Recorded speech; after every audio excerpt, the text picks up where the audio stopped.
el camino, cuando no hay una homeostasis, el animal puede morir ya sea por una acidosis, por una alcalosis, de repente dependiendo del tipo de patología que pueda haber. Por eso que estamos con los vómitos, vamos a ver que dependiendo del tipo de vómito que haya, vamos a perder de repente los electrolitos que van a ser de repente hidrogeniones o bicarbonato. Eso hay que tener en cuenta. Muy importante tener cloro, el sodio para el balance. Solamente un recordarles, recordemos lo que es la distribución de los iones, tanto en el líquido intra y extracelular. Nunca se olvide, los que están, ¿qué iones están más concentrados en el intracelular?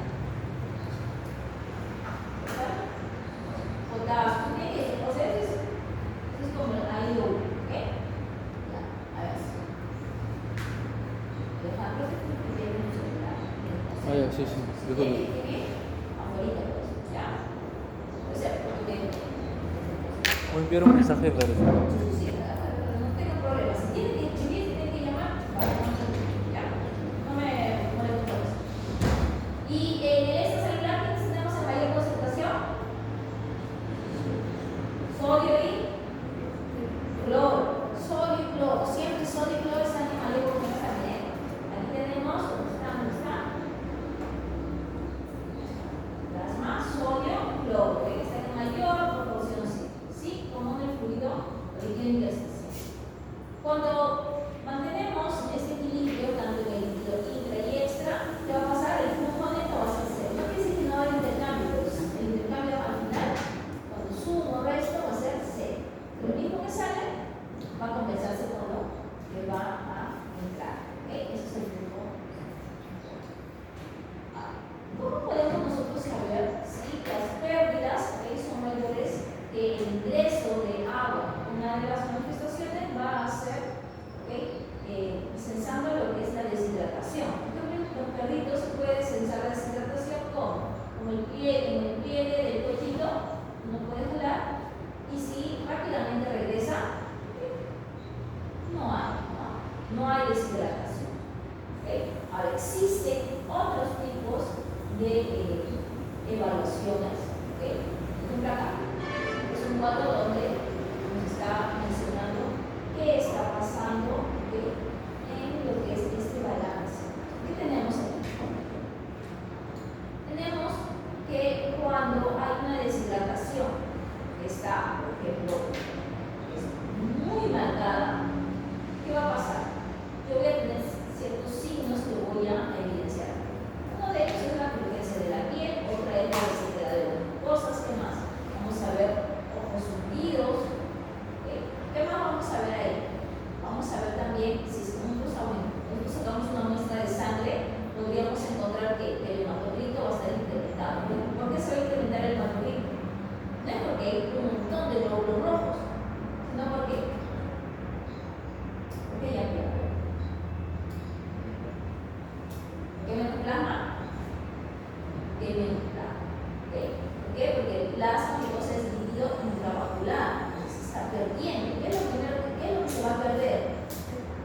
El intravascular, es el que está ahí, el que está afuera, el que está más externo. El que siempre va a perderse el último, digamos, va a ser el líquido intracelular. Ya por ahí, cuando se pierde intracelular, ya vemos. Siempre es primero va a bajar siempre el extracelular y estamos hablando de intravascular. ¿Por qué aumenta el hematocrito? Porque disminuye el plasma, el líquido intravascular, y por ende no es que aumente los hematocritos, no es que haya más hematocritos, sino que va a haber menos plasma. Entonces será, como el hematocrito era del total, ¿cuánto había de glóbulos rojos? Entonces, si ahora tengo un volumen de sangre pero de poquita plasma, más glóbulos rojos, es por eso que mi hematocrito va a incrementarse. A eso se llama una hemoconcentración. No es no es que está aumentando los glóbulos rojos, que está disminuyendo el plasma. Yo saco una muestra, por ejemplo, cuando saco una muestra de sangre y veo y digo, uy,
hidratación. Hidratación bioral va a ser suficiente. ¿Qué más? Si es que sigue avanzando, ¿okay? Vamos a ver que van a incrementarse los signos. Ya no solamente va a haber resequedad de las mucosas, sino va a incrementarse este retorno del pliegue cutáneo. Va a ser mucho más lento, va a incrementarse el hematocrito, que incrementará las proteínas también plasmáticas. ¿Okay? Si sigue avanzando, si sigue habiendo mucho más deshidratación, obviamente vamos a ir a incrementarle a esos signos ojos hundidos. Se van a empezar a hundir. Obviamente el hematocrito sigue siendo más alto, este retardo del pliegue cutáneo va a ser mucho más evidente que en los anteriores. Se considera que de 5 a 6% va a ser una deshidratación leve. Con hidratación podríamos hacer frente a eso. Si tenemos de un 7 a 8 que es moderada, ahí podríamos manejar también lo de fibroterapia, pero ya a nivel de que sería paroterapia. Pero si es de 10 a más, donde va a haber ya sequedad corneal, donde ya va a haber signos de hipoperfusión, eso quiere decir que ya la perfusión es la que está mal. Pues ahí ya, posiblemente, si va a ser mayor de 10, ya el animal posiblemente ya esté postrado.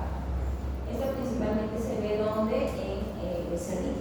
Los becerros que tienen diarreas suelen llevar con esta deshidratación. Algunos otros signos clínicos en cuanto a la deshidratación de perros. En los perritos tenemos que va a ser un animal letárgico, que va a tener los ojos hundidos, nariz seca, la saliva muy espesa. ¿Por qué será la saliva muy espesa? Recuerden que les mencionaba que las glándulas salivales, ¿de dónde van a sacar el agua, todos los componentes de la saliva? De los vasos sanguíneos. Si no hay, si tenemos nuestro BTS disminuido, ¿qué es BTS? Un BTS, volumen total sanguíneo. Si nuestro BTS ha disminuido, ¿de dónde va a sacar? El contenido de agua es muy bajo, por ende, la salida va a ser espesa. Cada uno de los signos, por ejemplo, cuando ustedes explican sus casos, tiene una base fisiológica, deberían saber.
Claro, para activar el sistema renal intestinal, pero ¿cuál es el estímulo? ¿Qué cosa hace que se libere el renino?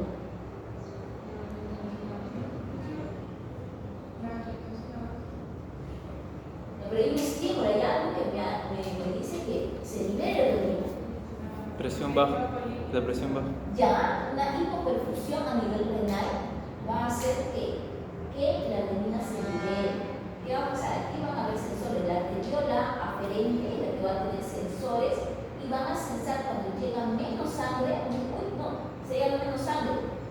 ¿Por qué? ¿Y por qué no sensan? Porque ahí está llegando 25%, o sea, llega bastante. Pero son nivel. ¿Disminución de qué? Claro, molemia, PTS, los nombres que ustedes quieran. La cantidad de cuando el gasto cardíaco está disminuido y llega menos, esto es lo que va a ser captado a nivel del riñón, a nivel de las arteriolas aferentes, y estas van a ser el estímulo para que se libere el niño. No es que aparece de la nada, siempre hay un estímulo que va a desencadenar todo ese sistema. Entonces, aquí tenemos a un entonces el riñón es muy importante para ¿qué funciones va a tener el riñón? Ya mencionó nuestros compañeros que mencionaban que se filtraba la sangre para que produzca orina. ¿Y para qué se produce la orina? Para tratar de eliminar compuestos que ya no necesitamos. Tanto el sistema respiratorio, digestivo como renal nos ayudan a eliminar compuestos que ya no necesita el organismo. Por ejemplo, en el caso del digestivo, ¿qué eliminamos? Componentes de la comida que no hemos asimilado, que no hemos podido asimilar. También eliminamos parte del tracto digestivo. ¿Por qué? Porque se van desparramando siempre las células y se van eliminando. ¿Qué más? El respiratorio, ¿qué se elimina? CO2, CO2 que no necesitamos. ¿Y el orina qué se va a eliminar? Bien, algunos, por ejemplo, restos de fármacos, se va a eliminar ácido por el riñón, es uno de los únicos métodos que vamos a poder eliminar. Hay sustancias que se van a eliminar. ¿Qué más tenemos? Así como se va a eliminar, también va a haber un proceso por el cual se va a tratar de recuperar unas sustancias que de repente ya no se van, ya no se querían o ya estaban siendo eliminadas. Por ejemplo, una de ellas va a ser la glucosa. La glucosa que está a nivel de sangre llega a riñones, a nivel del túbulo contorneado proximal, ahí se va a absorber al 100%. 100% de glucosa se absorbe. Obviamente, si es que la carga que hay de glucosa es la idónea. Si es que tenemos una persona o un animal que es diabético, que tiene demasiada glucosa en sangre, ya el riñón no va a poder absorber todo. Por eso es que vemos que en los animales o pacientes que tienen diabetes vamos a encontrar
renina.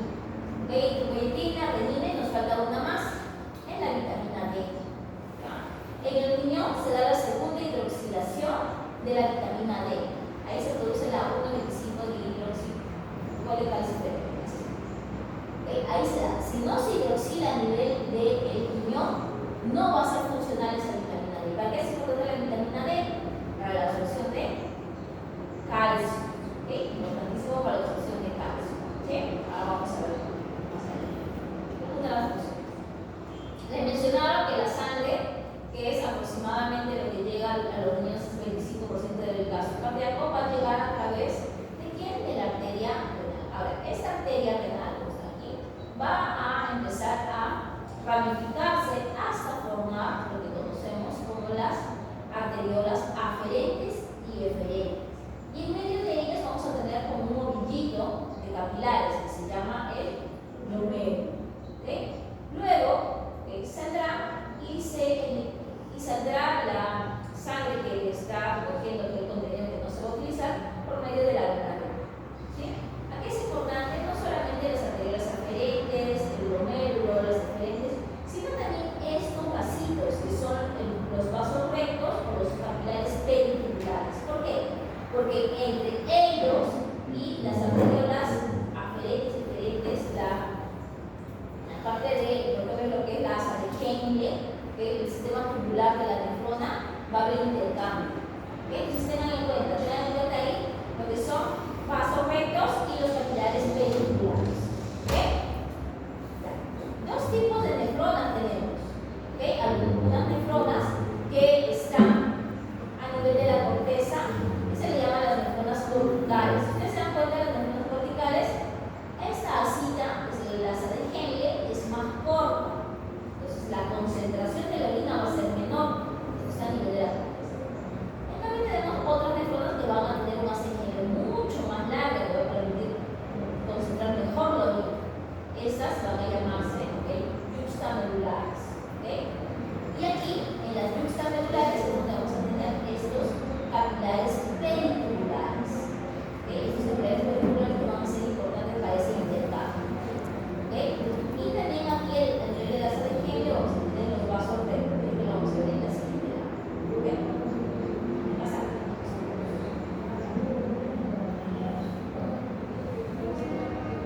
Aquí tienen ustedes algunas diferencias entre ambas nefronas. Las nefronas, recuerden, es la unidad funcional. Tenemos cada una de sus características para que ustedes puedan ver. Algo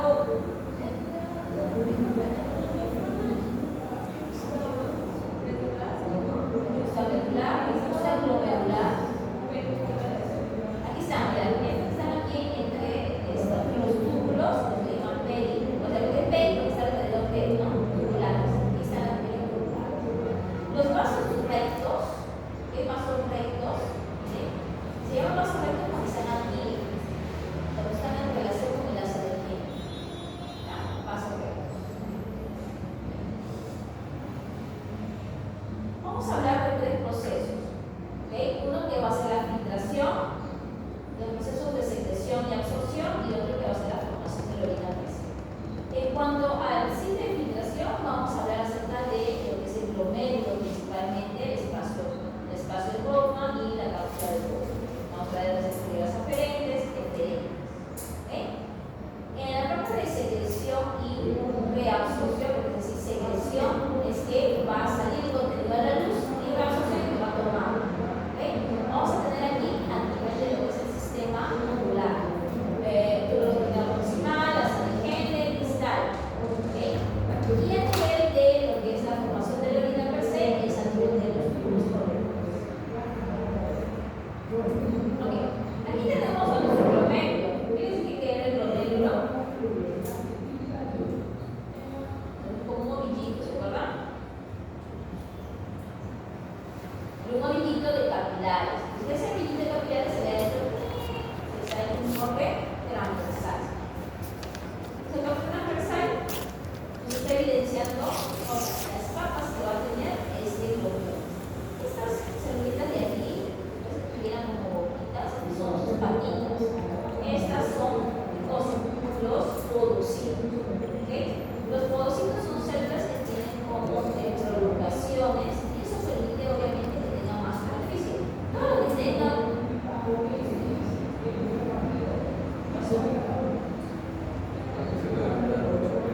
vara.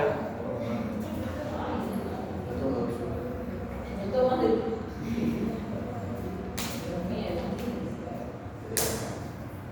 No, nunca tomamos eso en una facultad. Casi, sí. ¿Cómo estamos a cuenta? ¿Sí?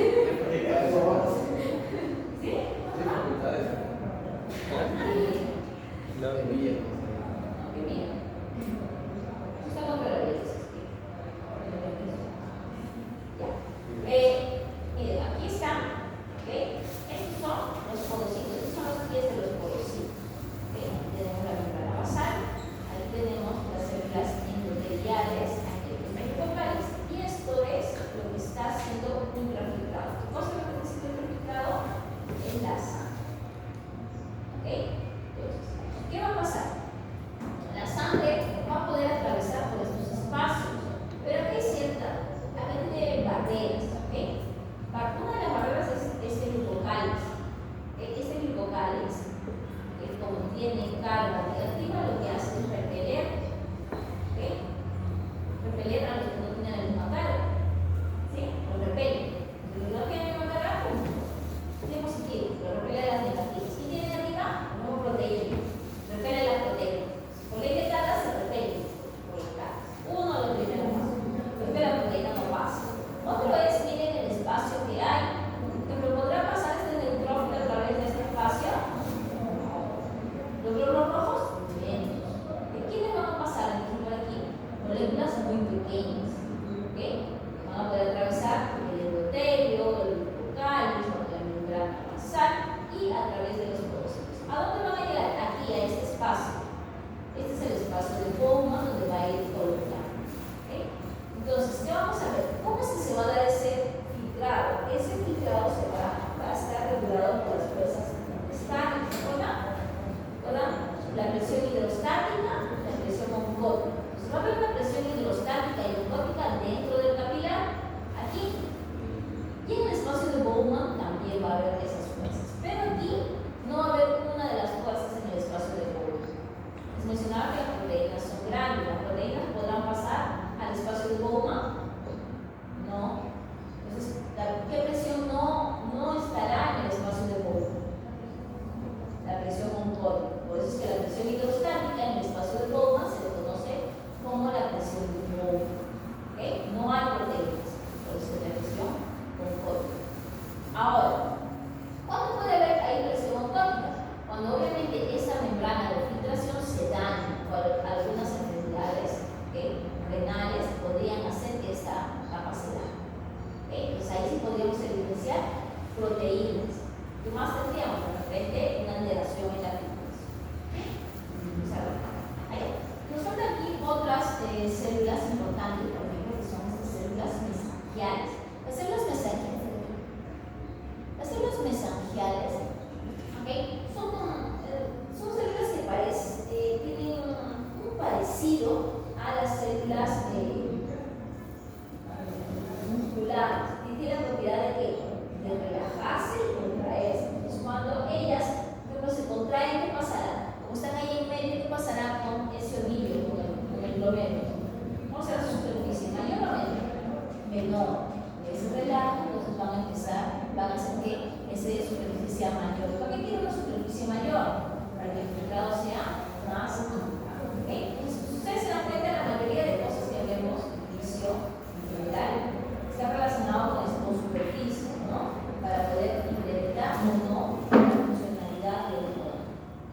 arteriola efferente. Tener luego que dibujar lo que es la cápsula de Bowman. La cápsula de Bowman, túbulo contorneado proximal. ¿Por qué se llama túbulo contorneado proximal? Porque se está más cercano al promedio. ¿Por qué contorneado? Porque viene así. Está como. Luego va a venir lo que es el asa de Henle. El asa de Henle es como ese tipo que es de campeón, ¿no? El campeón la U de bicampeón, ¿no? ¿El campeón de la U? De Alianza. Aquí viene, ¿se acuerdan de la U? Esa U se llama el asa de Henle. Tiene una forma de una asa, o sea, si lo volteamos como una asa. ¿Sí? Tiene una rama que se llama descendente y una rama ascendente. La rama ascendente es más delgadita, tiene una parte que es delgadita, no ha sido delgadita, pero el impulso es terrible. Y se echó delgadito. Luego viene otro segmento que es el túbulo contorneado distal. Aquí lo estoy poniendo así, pero en realidad ese túbulo contorneado distal se dispone de tal manera que llega a muy cercano a lo que es el glomérulo. ¿Por qué? Porque aquí este túbulo contorneado distal lo que va a hacer es regular lo que es la tasa de filtración. ¿Okay?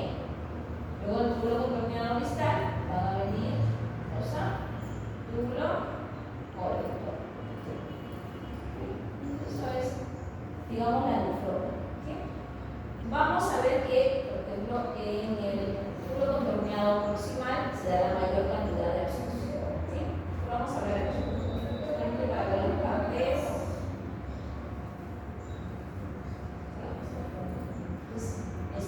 ¿Cómo se llama esa primera parte? Aquí. ¿Cómo? Ahí no se ve.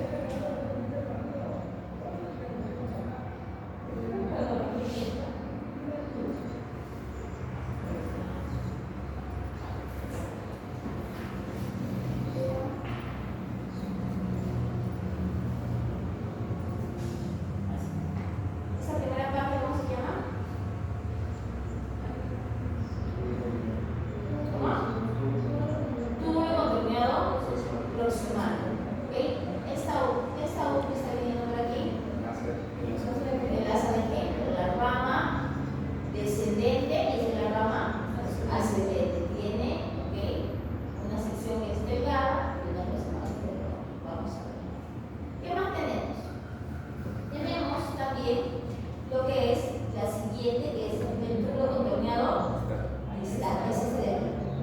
¿Okay? Está aquí, está en contacto con el glomérulo. ¿Okay? Y eso es por eso que hemos sacado esta foto de aquí. Y luego viene el túbulo contorneado. Vamos a ver. Aquí está. Este es el túbulo contorneado distal. Aquí el túbulo contorneado distal, cuando está en contacto con el glomérulo, aquí hay una adaptación de las células. No sé si ven las células que están diferentes. ¿Las ven? Aquí miren, estas son las células del túbulo contorneado distal. Pero miren estas que están aquí. Están aplanaditas, ¿no? Son diferentes.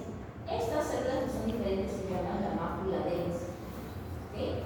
La mácula densa forma parte del aparato yuxtaglomerular. Estas células de la mácula densa, estas células de la mácula densa, ¿okay?, van a captar ¿qué cosa? El contenido que está pasando por el túbulo contorneado distal. Por ejemplo, la cantidad de sodio, de cloro. Y según esto, va a regular que se filtre más o menos rápido. ¿Okay? ¿Quiénes más forman parte del aparato yuxtaglomerular? También tenemos aquí estas células, están aquí, que están sobre la arteriola aferente. Estas células que están sobre la arteriola aferente se les llama las células yuxtaglomerulares. Estas van a captar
por la ley de carga se refiere a los que tienen carga igual a ellos. ¿Qué más? Vamos a ver que el pocito es parte de esta barrera que va a filtrar la sangre. Además que es que como parte de sus componentes, esta va a ser como el soporte del bebé. ¿Qué más? El pocito va a producir lo que es colágeno. Va a producir también otros componentes que van a ayudar a mantener esa forma del bebé. ¿Sí? Está implicado en lo que es el sistema inmune, también se menciona que va a tener interacción con el medio, por eso hay presentación del complemento, el EDN y este sistema plasmaplasmático. No sé si se acuerdan que está relacionado con la ovulación. ¿Se acuerdan? Las mesangiales les mencionaba que tienen esa propiedad de contraerse y hacer que sea más o menos superficie. ¿Qué más tenemos? Las mesangiales también tienen una función de protección que pueden fagocitar a algunos ancestrales. Entonces también tiene un rol a nivel de lo que es la parte de esa función. Aquí está. Miren, aquí el que más me gusta es esto. Esto es la sangre y aquí está. Este es una célula, es un leucocito, un glóbulo blanco, es muy grande.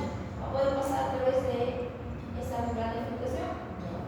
Glóbulo rojo, tampoco. Plaquetas, menos. ¿Quiénes van a poder pasar? Por ejemplo, proteínas pequeñas. Ellas sí van a poder pasar. ¿Quiénes más van a poder pasar? Glucosa, aminoácidos, iones, ácidos grasos de repente, pero aquellas que van a ser muy pequeñitas, muy chiquitas, van a poder atravesar. Las que son grandes se van a quedar como si fuera la membrana de filtración, es como si fuera una coladera que no va a dejar aquellos agentes que son muy grandes, se van a quedar atrás. Para regular, ¿cómo se regula esta filtración? Habíamos visto que van a estar afectos a estas tres presiones: presión hidrostática del capilar, presión coroidosmótica o óptica del glomérulo y la presión de la cápsula del cuello, que es la presión hidrostática. Entonces, ¿qué va a pasar? ¿Recuerdan en la primera clase que hacíamos lo que era el lema? Algo muy parecido. ¿Sí? ¿Qué vamos a tener? Tenemos que sumar todas las fuerzas que van en la misma dirección y restar aquellas que están en contra. Entonces, lo que vamos a hacer primero aquí es identificar cuál de las fuerzas están a favor de la filtración. La presión hidrostática estará a favor de la filtración, la del glomérulo. Es hidrostática. ¿Qué quiere decir si es hidrostática?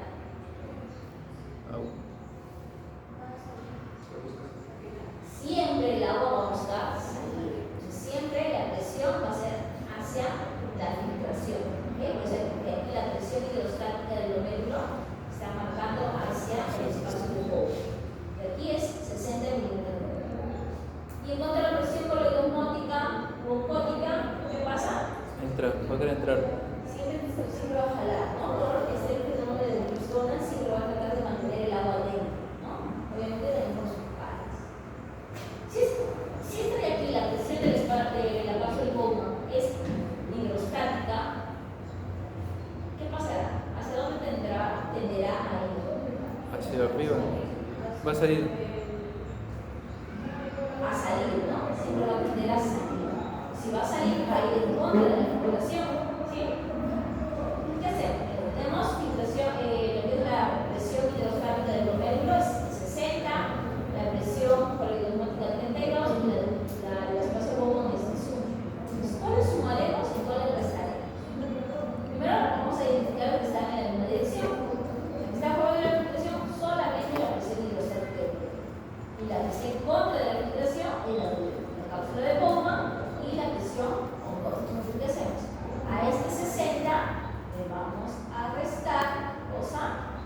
suma tanto de 32 más 18. ¿Cuánto se queda con 18? ¿Cuánto? 50. 60 menos 50 será 10. Entonces ese valor que sale se le llama la presión neta de filtración. Presión neta de filtración. ¿Sí? Será 10. Con 10 milímetros de mercurio es que el agua se va a filtrar. ¿Ok? Esa es la presión neta de filtración. Pero ahora nos falta otra cosa: presión efectiva de filtración, presión neta de filtración. Es lo mismo. ¿Sí? A esta presión neta de filtración o efectiva de filtración, para poder calcular la tasa de filtración glomerular, nos falta un elemento. Es la constante de permeabilidad. ¿La constante de permeabilidad de quién? De este capilar. ¿Okay? Este capilar, este vasito, ¿okay?, tiene una constante. A diferencia de los demás capilares que hay en todo el organismo a nivel sistémico, este tiene una constante de 100 veces mayor. Es decir, que va a permitir el resultado 100 veces más que otros capilares. ¿Okay? Por eso es que la tasa de filtración glomerular aquí es bastante alta. ¿Ya? Ahora, si ustedes recuerdan, cuando hacíamos edema, veíamos el paso, primero lo que era la filtración y luego la absorción. ¿Ustedes creen que acaba de la absorción? ¿Qué dicen? ¿Podrá ver? ¿Sí? ¿No? ¿Qué es? No, porque las expresiones son bastante bajas. Y la de los pacientes. Si queda poner un poquitito en las otras que veíamos que era a nivel de capilares, sí había segundo lugar, ¿no? Sí había. ¿Ya? Ahora, esta parte de aquí, vamos a ver, que va a ser importante. ¿Por qué podría, por ejemplo, variar esa presión hidrostática? ¿Qué podría suceder?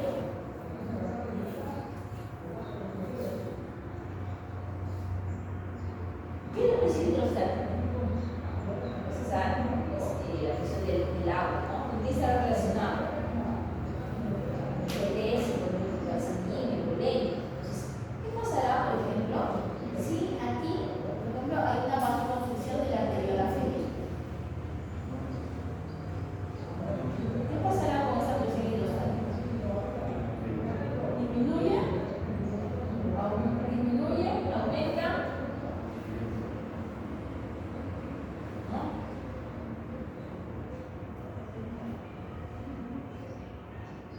¿Qué pasará? ¿Aumenta? Pero si se cierra, va a llegar menos sangre. Si llega menos sangre, ¿qué va a pasar? ¿Qué va a pasar con la presión hidrostática? Disminuye. ¿Qué pasará con la presión glomerular? Va a disminuir. ¿Ok? ¿Pero qué pasaría si ahora la vasoconstricción sería acá a nivel de la arteriola eferente? La arteriola eferente está normal. ¿Qué pasará? ¿Qué? ¿Aumenta?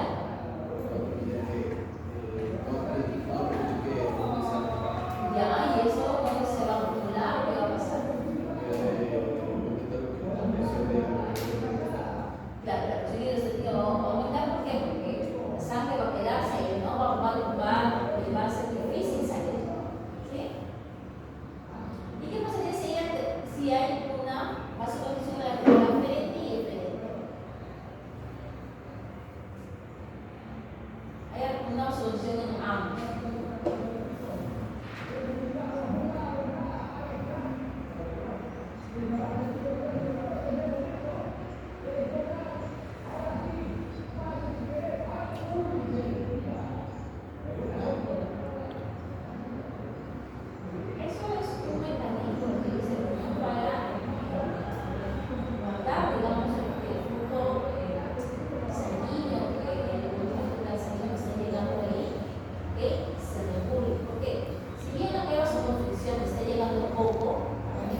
Angiotensina.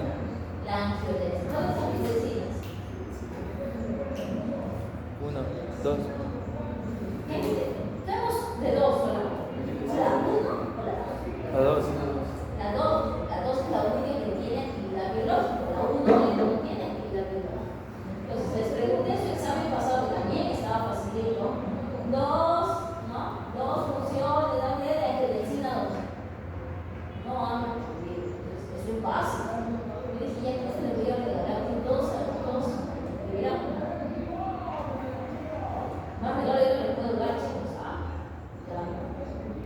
Recuerden que ustedes tienen que complementar leyendo. No va a servir. Si ustedes solamente revisan las diapositivas, no sirven. Tienen que complementar leyendo. Entonces, la angiotensina tiene receptores a nivel de estas arteriolas, pero la arteriola eferente es la que va a tener, digamos, más afinidad por la angiotensina 2. ¿Qué quiere decir? Cuando hay niveles bajos de angiotensina, el que va a responder va a ser la arteriola eferente. Pero cuando hay de repente niveles mucho más altos, por ejemplo, en el caso de una hemorragia, y la última pregunta de hemorragia que le pregunté, me habla de la coagulación. ¿Hemorragia qué cosa se pierde? ¡Sangre, pues! Era ahí el reflejo vasoreceptor de una angiotensina aldosterona, que era la coagulación. ¿No? Chistoso. ¿No? Todos están preocupándose por una hemorragia y la coagulación. Es chistoso. Entonces es chistoso. Una hemorragia, lo primero que tienen que preocuparse es por el BTS, toda la sangre que está perdiendo y ya después. Obviamente, después ya se va a poder ser. También era otro regalo, pero no lo supieron. No saben aprovechar los regalos. No da señales ustedes no saben. Ok, entonces cuando hay una hemorragia, por ejemplo, ¿qué va a pasar? Los niveles de angiotensina 2 van a ser más elevados. Entonces, cuando hay mucha angiotensina 2, ¿qué va a pasar? Va a haber una vasoconstricción de la arteriola eferente y eferente, en ambas, pero mucho más marcado va a ser el eferente. Entonces, ¿qué va a pasar? Si en una hemorragia va a haber disminución del volumen total sanguíneo, disminución de la bulimia, como va a haber menos sangre, va a llegar menos sangre también al riñón, pero el riñón es un órgano muy importante.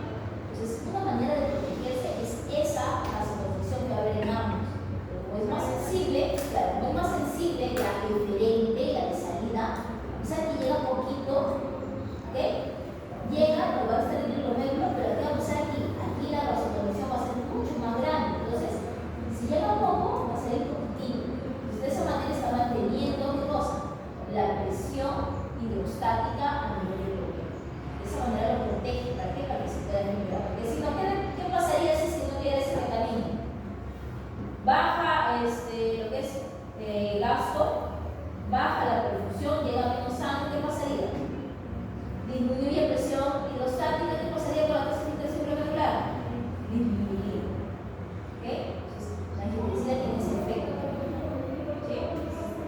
Revisen esto, revisen qué cosa puede alterar, ya les he mencionado, qué cosa puede alterar lo que es un incremento o disminución de la presión hidrostática. A nivel del glomérulo. ¿Qué podría aumentar, por ejemplo, la presión oncótica? ¿Qué pasaría cuando hay un incremento de la presión oncótica del glomérulo?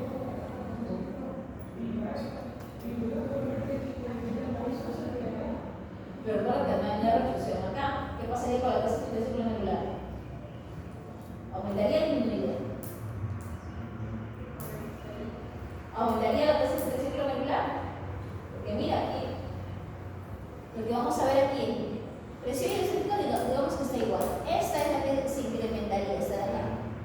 Si esta, por ejemplo, ya no es 32, ahora digamos que es 37. Si esta es 37 más 18, ¿qué sería? 37, 47, 45, 55, 53, ya.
aumenta. ¿Qué pasaría con la tasa de filtración molecular? Primero, ¿qué pasa con la presión de filtración? Si esta aumenta,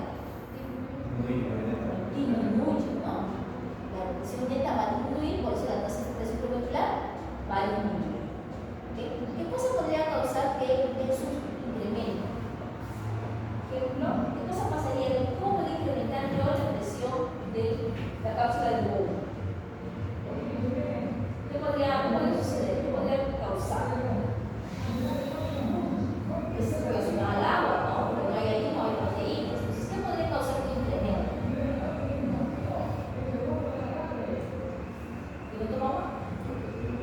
No, por ejemplo, creo que el espacio de Bowman, eso está, luego continúa la parte que es todo lo que son los túbulos. Entonces, cuando hay, por ejemplo, obstrucciones a nivel de uretra, ahí, cuando hay obstrucciones, cuando hay anemia, cuando hay cristales, lo que hace es que la orina no va a ir bajando. Entonces va a ir incrementándose la presión, desde vías urinarias bajas hacia arriba, hacia arriba, hacia arriba. Entonces, puede incrementar la presión de la cápsula del huevo por obstrucciones que hay a nivel de tracto urinario, ¿sí? Las obstrucciones que van a hacer que la tasa de infección molecular, ¿sí? Yo les voy a preguntar, seguro, algunos ejemplos, no sé si es posible, algunos ejemplos, algún caso de cuando un animal tiene tal problema, no sé, si incrementaron sus proteínas a nivel plasmático, ¿cuál será el efecto sobre la presión de infiltración? Porque no son directos, algunas sí son directas, ¿sí? Pero cuando se dan directos no lo han hecho. Indirecto. ¿Cuál le va a quedar?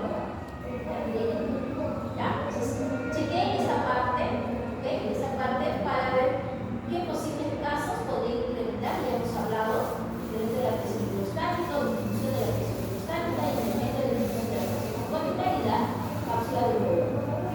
La fórmula, esta ya la saben, y si no la saben, simplemente dibujan su cronómetro y ahí marcan las presiones, y si sale la presión hidrostática siempre va a tender a salir y la cónica siempre va a mantener el agua adentro, con eso ya saben.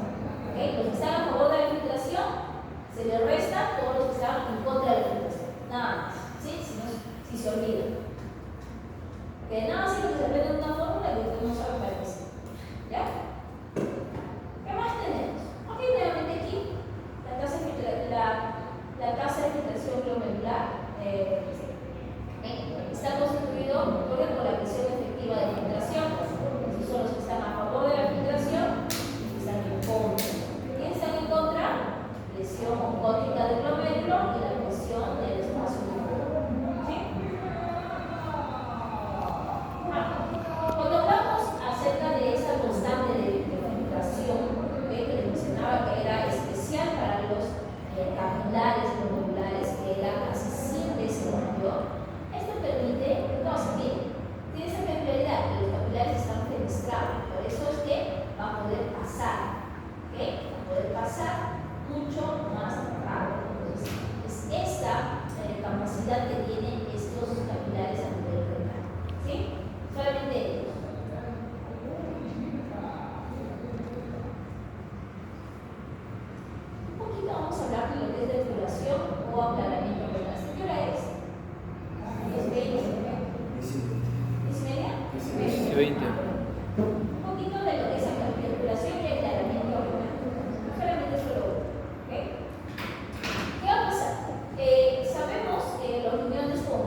a eliminar una sustancia.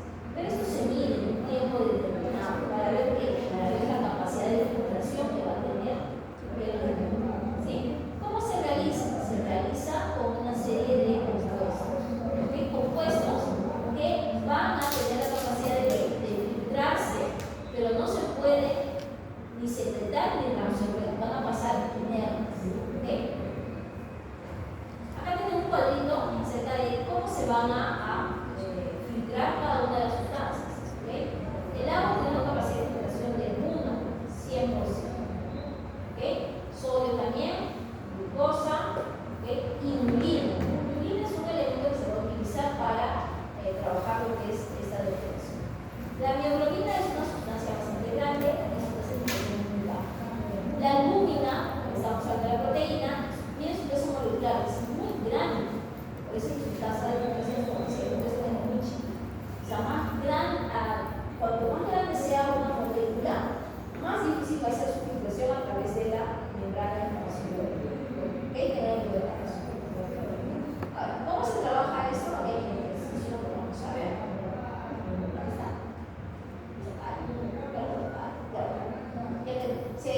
Se evaluaba.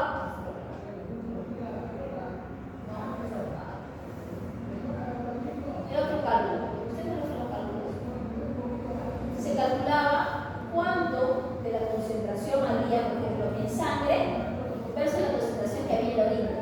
Entonces, eso determinaba a qué tasa se estaba eliminando ese fármaco. ¿Cuáles se utilizan? Inulina. ¿Cuáles se utilizan de manera interna? Por ejemplo, la creatinina. La creatinina es un marcador para ver lo que es la tasa de filtración. Por eso es cuando se